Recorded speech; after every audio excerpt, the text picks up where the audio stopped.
বর্তমান বিশ্ব রাজনীতিতে প্রতিরক্ষা সক্ষমতা এখন বড় আলোচনার বিষয়। দক্ষিণ এশিয়ার বিভিন্ন দেশ নিজেদের সামরিক শক্তি বাড়াচ্ছে। এমন পরিস্থিতিতে প্রশ্ন উঠছে, বাংলাদেশ কি নিজস্ব মিসাইল ও আধুনিক যুদ্ধ সরঞ্জাম তৈরির কারখানা স্থাপন করবে?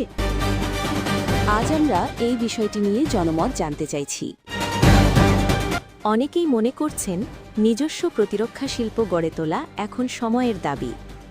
জরুরি পরিস্থিতিতে বিদেশ নির্ভরতা কমবে, দেশীয় প্রযুক্তি ও দক্ষতা বৃদ্ধি পাবে, নতুন কর্মসংস্থান সৃষ্টি হবে, কৌশলগত অবস্থান আরও শক্তিশালী হবে। বিশ্লেষকদের মতে, দীর্ঘমেয়াদে এটি জাতীয় নিরাপত্তার জন্য ইতিবাচক ভূমিকা রাখতে পারে।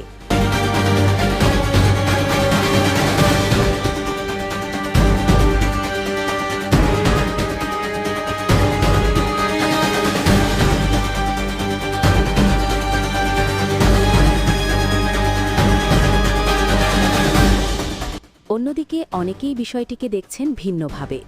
বিপুল অর্থ বিনিয়োগের প্রয়োজন, উন্নয়ন খাতে বাজেট কমে যাওয়ার আশঙ্কা, আঞ্চলিক উত্তেজনা বাড়ার সম্ভাবনা, শান্তিপূর্ণ পররাষ্ট্রনীতির প্রশ্ন। সমালোচকদের মতে, শিক্ষা, স্বাস্থ্য ও অবকাঠামো উন্নয়নই হওয়া উচিত প্রধান অগ্রাধিকার।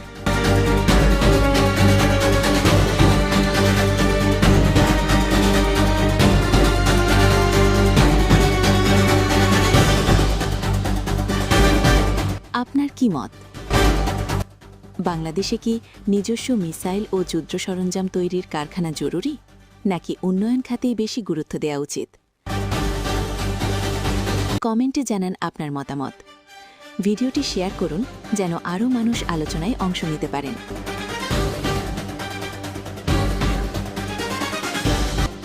গঠনমূলক আলোচনায় পারে একটি শক্তিশালী সিদ্ধান্তে পৌঁছাতে।